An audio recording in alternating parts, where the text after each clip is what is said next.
मराठवाड्यातील शेतकऱ्यांना अनुदान वितरणात अन्याय झाल्याचा गंभीर आरोप शेतकऱ्यांकडून होतोय।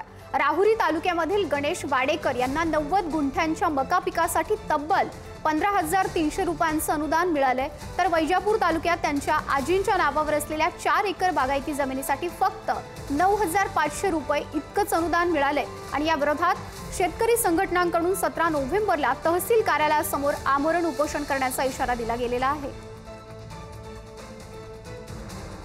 90 गुंठ्यासाठी 15,300 रुपये अनुदान जमा झालेलं आहे आणि मराठवाड्यामध्ये वैजापूर तालुक्यामध्ये 4 एकर जमिनीसाठी बागायती जमिनीसाठी 9,500 रुपये अनुदान जमा झालेलं आहे।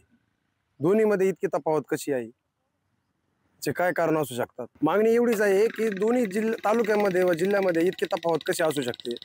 तिकडे जर 15-17 हजार रुपये हेक्टर अनुदान जमा होत आहे, तर मग इकडे का बरं नाही?